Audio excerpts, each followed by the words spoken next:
दूसरा छठा अध्याय आश्रव तत्व भाग 2।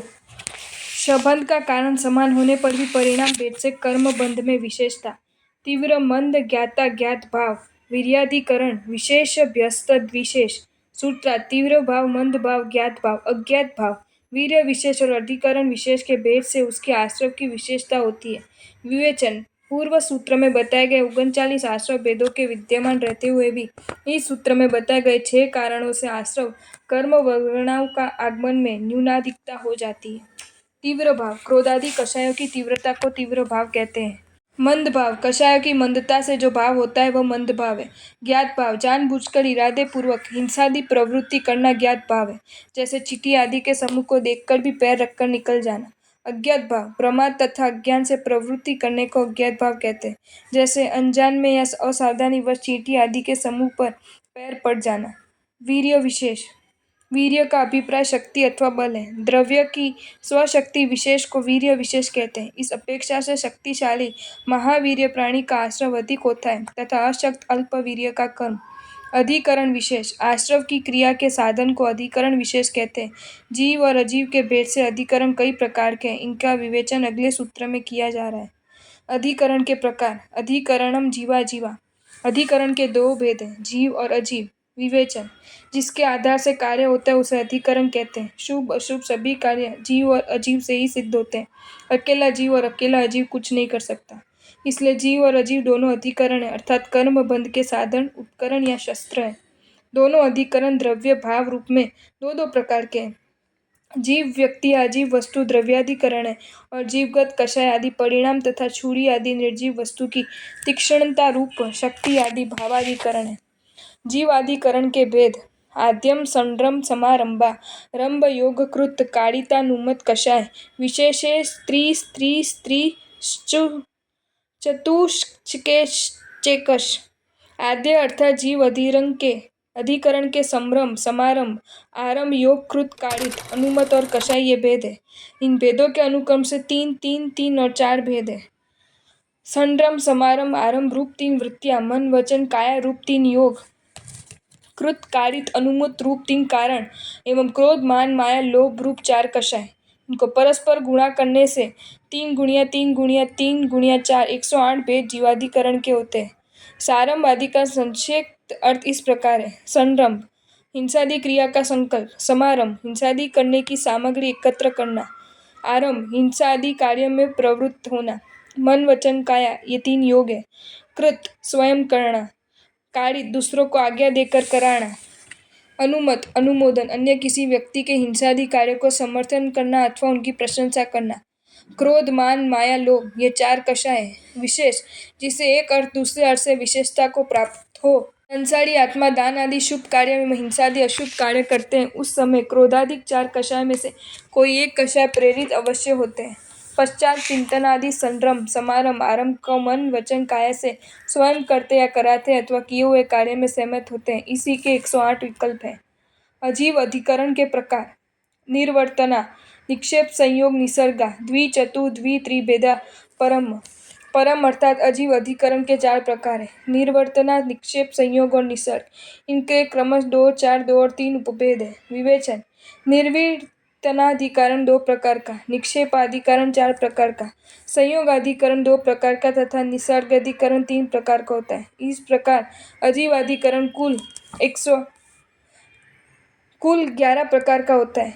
निर्वर्तना उत्पन्न करना रचना करना या बनाने का काम निर्वर्तना है। ये 2 प्रकार है। मूल गुण निर्वर्तना औदारिक आदि शरीर रूप रचना अंतरंग साधन रूप से जीव की शुभाशुभ प्रवृत्ति में उपयोगी होती है, वह मूल गुण निर्वर्तना है। उत्तर गुण निर्वर्तना लकड़ी पत्थर आदि रूप परिणति बाह्य साधन रूप में जीव की शुभाशुभ प्रवृत्ति में उपयोगी होती है, वह उत्तर गुण निर्वर्तना है। निक्षेप अर्थात रखना या स्थापित करना, इसके 4 भेद है। अप्रत्यवेक्षित निक्षेप भूमि को बिना देखे ही अथवा जैसे तैसे देखकर वस्तु को रख देना अप्रत्यवेक्षित निक्षेप है। दुष्प्रमार्जित निक्षेप रजोहरण से प्रमार्जन किए बिना ही अथवा जैसे तैसे प्रमार्जन करके वस्तु को इधर उधर रख देना दुष्प्रमार्जित निक्षेप है।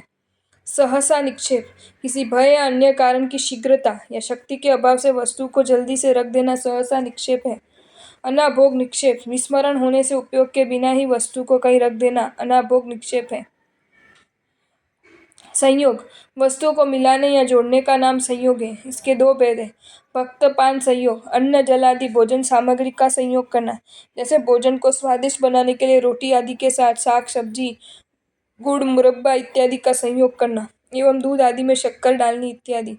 उपकरण संयोग, वस्त्र आभूषण आदि का संयोजन करना, वेशभूषा के उद्देश्य से पहनने का एक वस्त्र नया हो और एक वस्त्र पुराना हो तो पुराना वस्त्र निकालकर दूसरा भी नया वस्त्र पहनना इत्यादि।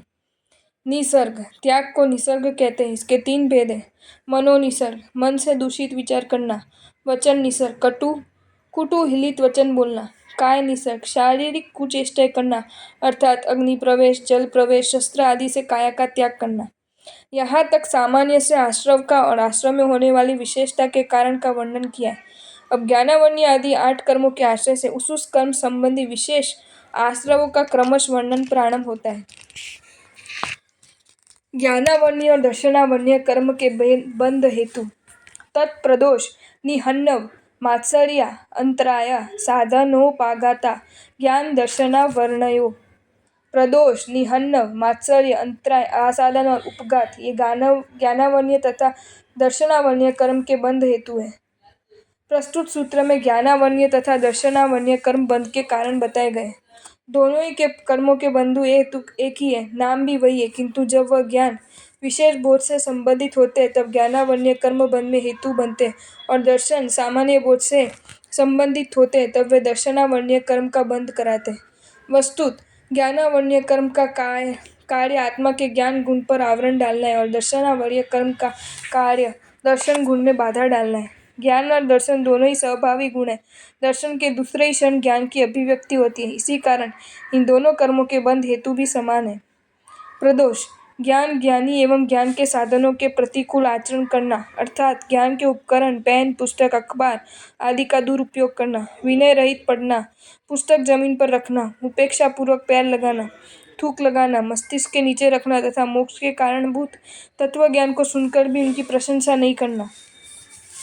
निहन्नव, ज्ञान एवं ज्ञानदाता गुरु का नाम छिपाना, ज्ञानी का उपकार स्वीकार नहीं करना, अमुक वस्तु होने पर भी वह वस्तु मेरे पास नहीं है अथवा अमुक विषय को जानते हुए भी मैं नहीं जानता तथा अरियन भगवान द्वारा प्ररूपित तत्व स्वरूप विपरीत प्ररूपना करना।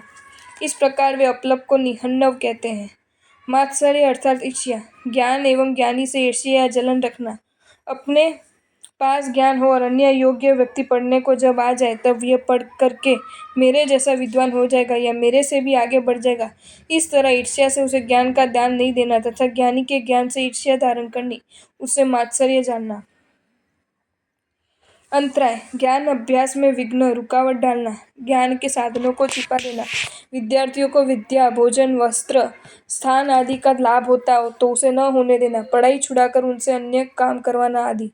आसाधन, दूसरा कोई ज्ञान दे रहा हो तत्व ज्ञान सिखा रहा हो तो उसे वाणी या संकेत से रोक देना अथवा यह कह देना कि ये तो कुछ सीख नहीं सकता, मंद बुद्धि है, इसे पढ़ाने में व्यर्थ में समय बर्बाद करना है। उपघात, विद्वानों के साथ मिथ्याग्रह युक्त विवाद करना अथवा स्वार्थवश सत्य को असत्य सिद्ध करने का प्रयत्न करना। आसाता वेदनीय कर्म के बंध हेतु दुख शोक तापा क्रंदन वध परिदेवना ज्ञातम परो भय स्थानय सद्वेग त्रस्य। स्वयं अन्य या दोनों के विषय में दुख शोक ताप आक्रंदन वध और परिदेवन से आसाता वेदनीय कर्म का आश्रय होता है। यहाँ असाता वेदनीय कर्म के आश्रय के कारण बताए गए। असाता वेदनीय कर्म का कार्य जीव को दुखद स्थिति का संयोग करा देना, दुख आकुलता व्याकुलता का अनुभव होना, इष्ट वस्तु का वियोग अथवा अनिष्ट वस्तु का संयोग होने पर चिंता करना, ये कैसे दूर हो इस प्रकार का भाव शोक है। ताप, निंदा या अपमान से मन में संताप होना, अर्थात कठोर वचन श्रवण ठपका इत्यादि से अंतःकरण हृदय में संताप करना। आक्रंदन, दुख अथवा विपरीत परिस्थिति में पीड़ित होकर आंसू बहाना, उच्च स्वर से रोना। वध, प्राणों का वियोग करना। बड़ी देवन, अत्यंत दुखी होकर ऐसा रुदन करना जिसे सुनकर सुनने वाले के हृदय में दया उत्पन्न हो जाए। उक्त दुख आदि 6 और ऐसे ही ताड़न तर्जना आदि अनेक निमित्त अपने में दूसरे में या दोनों में पैदा करने पर असाता वेदनीय कर्म का बंध होता है। आपको ये वीडियो अच्छा लगा हो तो इसे लाइक करें और शेयर करें, और ऐसे ही नए नए वीडियोज़ देखने के लिए सब्सक्राइब करें हमारी channel Jain facts and stories को।